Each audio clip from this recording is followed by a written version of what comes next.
Israel ने Hamas को निपटाते हुए, मतलब खत्म करते हुए, और जो जो हमास के समर्थन में उतरा उसको लगातार इजराइल टारगेट कर रहा है और उन्हें लगातार सजा दे रहा है कि जो भी हमारे बीच में आएगा, जो हमसे टकराएगा, वो छोड़ा नहीं जाएगा।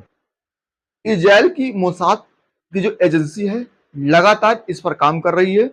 और क्योंकि अभी आपने देखा होगा कि जो नसरुल्लाह, जो हिजबुल्लाह, जो आतंकवादी संगठन है, उसका टॉप कमांडर मार दिया। 80,000 टन का था जो पूरा गोला बारूद मारा गया है।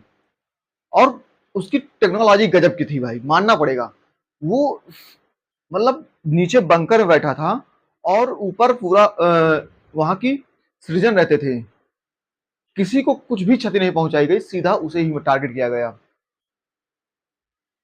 और इससे पहले आपने, क्योंकि जब कोई युद्ध लड़ा जाता है, क्योंकि अभी हमारे कोई एक एयर डिफेंस के एक बहुत बड़े अधिकारी का एक बयान आया है कि जब कोई देश युद्ध के बारे में सोचता है, जब कोई देश युद्ध के बारे में सोचता है तो उसकी जो एक दिन की तैयारी नहीं होती है।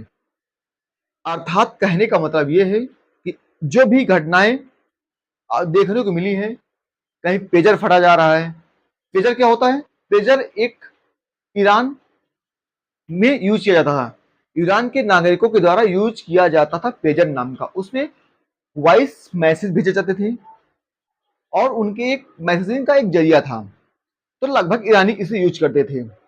जब ईरान ने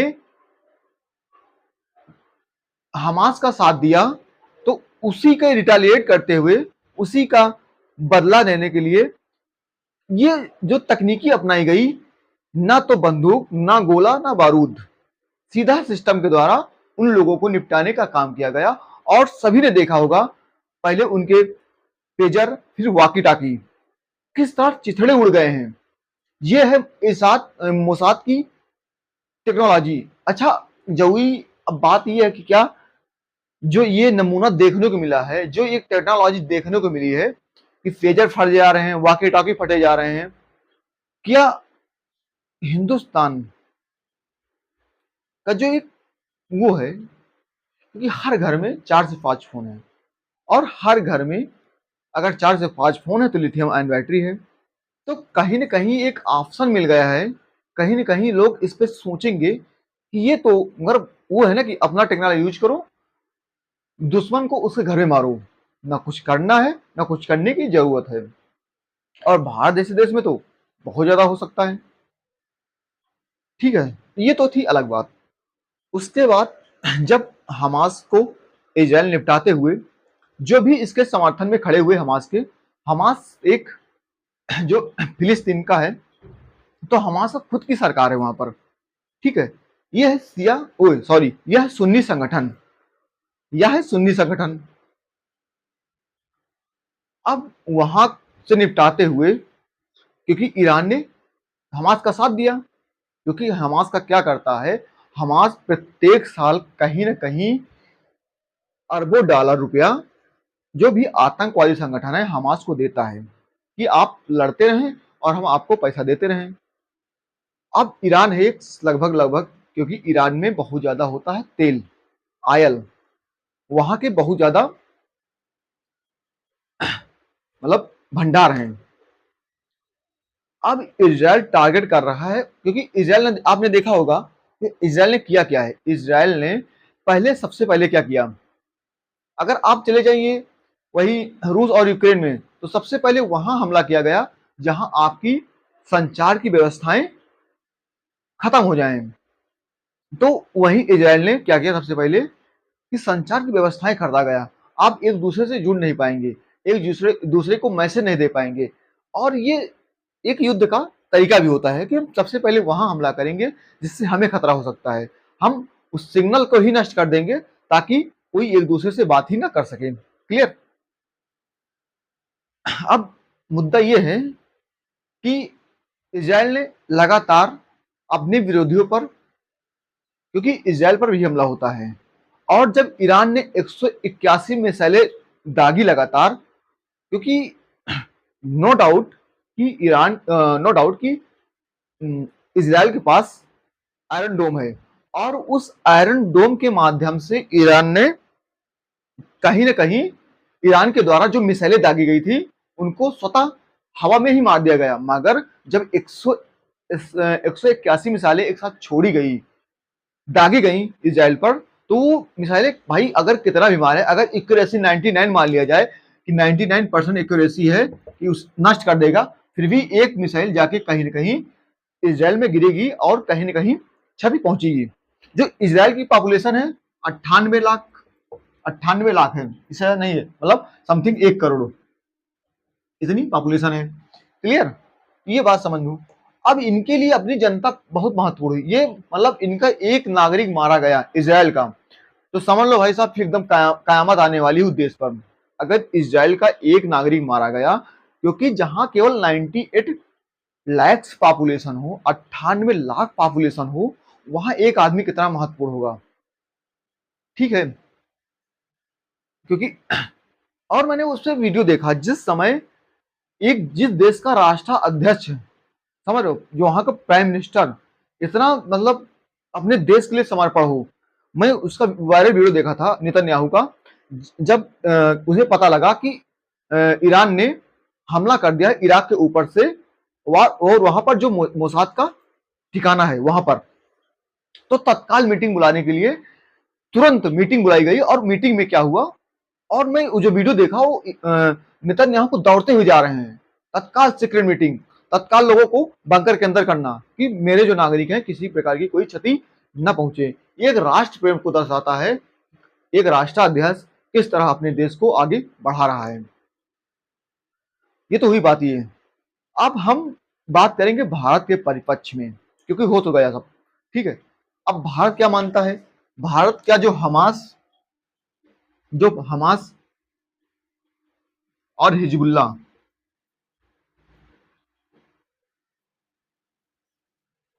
ये आतंकवादी संगठन हमास और हिजबुल्ला, ये कहां पे, फिलिस्तीन। अगर ये फिलिस्तीन है और ये भी ईरान, ठीक है, ये मामला। जो हमास है, हमास की बात करते हैं, जो हमास है ये वेस्ट बैंक है, ये गाजा पट्टी वाला क्षेत्र है। ठीक है, इनकी खुद की अपनी सरकार होती है, खुद की सरकार होती है, और ये है सुन्नी डोमिनेटेड मुसलमान, सुन्नी सुन्नी सॉरी सुन्नी। ठीक है, ये हमारा जो संगठन है सुन्नी से डोमिनेटेड है। हिजबुल्ला ये शिया संगठन है, शिया संगठन है। क्यों बता रहा हूं, अभी आपको क्लियर मतलब इससे और इसमें क्या अंतर है, शिया और शिया संगठन। क्योंकि हिजबुल्ला जो टॉप कमांडर नसरुल्लाह था, नसरुल्लाह था, इससे जुड़ा हुआ ये मैटर पूरा है कि शिया और इसमें क्या मतलब एक दूसरे से क्या जुड़ाव है। तो जो नसरुल्लाह था वो भी था शिया, क्या था, शिया था। अब इसका और भारत के क्या संगठन मतलब भारत के संबंध है, क्योंकि भारत में भी भाई इसके मारे जाने से भारत में क्या फर्क पड़ने वाला है। हमारे देश में भी जो मुसलमान लोग हैं प्रोटेस्ट के लिए निकले बाहर, क्यों निकले, क्यों विरोध कर रहे थे, क्यों मोसाद मुर्दाबाद के नारे लगा मतलब मोसाद मुर्दाबाद के नारे लगा रहे थे। तो इसका कनेक्शन है, कनेक्शन ये है कि जो ये शिया संगठन है, जो नसरुल्लाह था ये शिया था। जब ये शिया था तो भारत के जो अधिकांश 80% मुसलमान हैं, 80% मुसलमान हैं, वो शिया हैं। तो होता ना कि जब शिया होते हैं और जिसको जो मानता है उसके समर्थन में नारे लगाता है, अगर कोई विरोध में होता तो विरोध करता है। तो जो ये संगठन था नसरुल्लाह के मारे जाने में, आपने जम्मू कश्मीर में तस्वीरें देखी होंगी सोशल उस पर मीडिया पर, लखनऊ का जो इमाम बाड़ा वाला क्षेत्र है वहां पर तस्वीरें देखी होंगी। मतलब भारत में 2-4 जगह पे देखा गया है कि कहीं जो मुसलमान जो शिया मुसलमान है वो अधिक मात्रा में है, और उन्होंने इसका विरोध दर्ज कराया मोसाद के खिलाफ कि मोसाद ने गलत किया है, ये मेरा नसरुल्लाह जो उन्होंने मार दिया। ठीक है, तो ये बात समझ में आ गई हो कि कि भारत में इसका विरोध प्रदर्शन क्यों हुआ। अब बात ये निकल के आती, क्या भारत सरकार इसका विरोध नहीं कर सकती थी? क्या भारत सरकार इन लोगों को नहीं रोक सकती थी? ये बड़ा क्वेश्चन है भाई। मेरा मित्र इजराइल है और मेरे ही देश में इजराइल के विरोध में नारे लग रहे हैं, तो क्या इसे इतना जल्दी इजराइल स्वीकार कर लेगा? क्योंकि मेरा मित्र देश है, मित्र राष्ट्र अपना है, तो जाहिर सी बात है। तो मैं फिर वहीं लेके चल रहा हूं कि जब बांग्लादेश में हिंदुओं पर अभी लेटेस्ट घटना है, जो वहां पर शेख हसीना थे, उनके पिताजी की मूर्ति तोड़ी गई क्योंकि वहां के गांधी माने जाते हैं। तो वो मामला था कि जो वहां पे माइनॉरिटी में हिंदू थे, अगर माइनॉरिटी में हिंदू थे तो उन्होंने भी आगे निकलकर आगे प्रोटेस्ट किया कि हम नहीं जाएंगे, मेरा देश है और मुझे इस बात का अधिकार है कि अपनी बात में रख सकूं। और उसके देश में जब घटना वहां घट रही थी, तो अपने देश में भी कहीं न कहीं उन हिंदुओं के प्रति प्रेम था, क्योंकि हम भी हिंदू, वो भी हिंदू हैं। तो वो प्रेम में समर्थन में हम भी लोग कहीं न कहीं अपने लोग नारेबाजी कर रहे थे कि ये गलत हो रहा है, ये गलत हो रहा है कि ये लोग हमारे हिंदू भाइयों को मार रहे हैं। तो सेम हुआ है, समझ रहे हैं, सेम। तो नसरुल्लाह के समर्थन में शिया मुसलमान उतर के आ गए। क्लियर? अब मैटर समझ में आया ना? अगर हिंदुस्तान के बाहर कहीं हिंदुस्तानियों पर किसी प्रकार का कोई अत्याचार होता है, तो हिंदुस्तान उसका विरोध करता है, हिंदुस्तान में रहने वाले लोग हिंदुओं के प्यार करते हैं और उसके समर्थन में उतरते हैं। सेम कंडीशन यही हुआ कि जो नसरुल्लाह था, ये कुछ भी रहा हो, आतंकवादी हो, जो भी हो, मगर इसके लिए जो शिया मुसलमान हैं उनके प्रति प्रेम था और इन्होंने इसका समर्थन में नारेबाजी की और मोसाद का जिंदाबाद, मुर्दाबाद के नारे लगाए, सॉरी मुर्दाबाद के नारे लगाए। ये तो मैटर समझ में आ गया। क्लियर? ये था शिया और नसरुल्लाह का कनेक्शन जो भारत देश में प्रोटेस्ट हुए। ठीक है, अब क्या एक बात मैं और बताना चाहता हूं, क्या जो ये हिजबुल्लाह और हमास आतंकवादी संगठन है, क्या यूनाइटेड नेशन और क्या भारत इसे आतंकवादी संगठन मानता है? एक बड़ा क्वेश्चन है, क्या मानता है?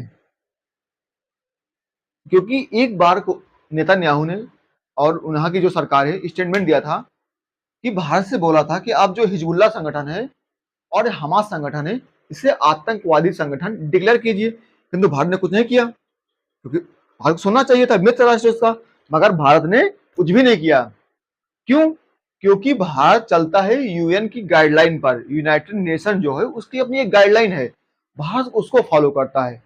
तो जब आप देखेंगे गूगल पे जाके सर्च मारेंगे कि यूएन किसको किसको मानता है, यूनाइटेड नेशन किसको आतंकवादी संगठन मानता है, आतंकवादी संगठन मानता है, तो पता लग जाएगा यूनाइटेड नेशन हिजबुल्लाह और हमास को आतंकवादी संगठन नहीं मानता है, इसीलिए भारत भी इनको आतंकवादी संगठन नहीं मानता है। अब बात करें भारत के परिप्रेक्ष्य में, तो हर देश की अपनी समस्याएं होती हैं। अगर हम बात करें, जैसे हमारे यहाँ नक्सल क्षेत्र हैं, हमारे यहाँ का मामला होता है, अगर ये मुद्दा वैश्विक लेवल पे ले जाए, नहीं हमारे यहाँ ये जो नक्सलवादी हैं, आतंकवादी हैं, तो उनकी अपने खुद की मांगे होती हैं, उनका जो भी विरोध होता है सरकार से, जो भी जनता से विरोध होता है, हम लोग खुद बैठ के टॉक करते हैं, बात करते हैं, मामला निपटाते हैं, क्योंकि अपने यहाँ का मैटर है। तो ये भारत सरकार ये भी मानती है, जो ये तुम्हारा हिजबुल्लाह और हमास है, इनका अपना देश के प्रति प्रेम है, ठीक है, इनके अपने देश के प्रति प्रेम है और ये अपनी बातों को रखते हैं, आजादी चाहते हैं। अब किससे आजादी चाहते हैं पता नहीं, अब यही जाने, मगर हाँ, सबको अपने देश में अपने हिसाब से अपनी मांगों को रखने का बात वो है।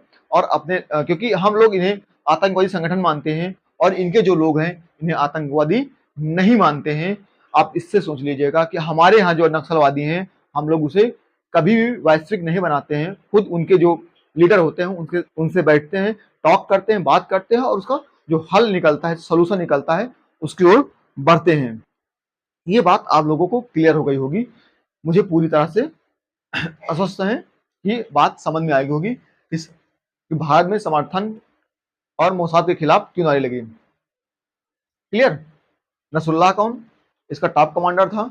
और अब ये माना जा रहा है कि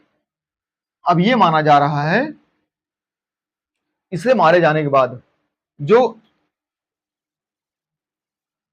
आतंकवादी, मतलब जिसे इजराइल मानता कि मेरे लिए आतंकवादी हैं, मेरे देश के लिए खतरा है, कहीं न कहीं इनकी रीढ़ को तोड़ दिया गया है। अब इस बात पे बिल्कुल अस्वस्थ है, मगर फिर भी ईरान लगातार, यहाँ पर है ईरान, ये मानो ईरान है, ये बीच में पड़ता तुम्हारा क्या, इराक, और ये क्या है, इजराइल। तो यहाँ इसके ऊपर से गोले दाग रहा है, यहाँ से इसके ऊपर से मिसाइलें छोड़ रहा है। क्लियर? ये कहाँ है, ये तुम्हारा क्या है, ईरान, इराक और ये इजराइल। यहाँ से ये लगातार गोले छोड़ रहा है इजराइल पर। तो क्योंकि आज के अगर 40 से 45 साल बाद जाओगे तो इजराइल और ईरान की बहुत तगड़ी दोस्ती थी। और अभी दो दिन पहले नेतन्याहू का ईरान के देशवासियों के लिए मैसेज आया कि हम आप लोगों को किसी प्रकार का कोई क्षति नहीं पहुंचाना चाहते थे, हम पहले मित्र थे, अब जो चल रहा है अलग बात है, हम आपके लोगों के लिए, आपकी जो यहाँ महिलाएं हैं उनके फ्रीडम के लिए कामना करते हैं, और आप लोग आइए, क्योंकि चंद लोग जो लगातार सरकार में बने हुए हैं इसे प्रमोट कर रहे हैं और महिलाओं को दबाया जा रहा है। उसके बाद ईरान ने इस घटना को अंजाम दिया और 181 मिसाइलें लगातार इजराइल पर दाग दी हैं, और इजराइल की तरफ से सख्त संदेश आ गया था कि मैं इससे हमला अपने ऊपर मानता हूं और मैं इसे कदापि छोड़ने वाला नहीं हूं, मैं इसका बदला लूंगा। ये थी पूरी कहानी। अगर आप लोगों को समझ में आया हो तो प्लीज लाइक करें, सब्सक्राइब करें और अपना प्यार दें। जय हिंद साथियों।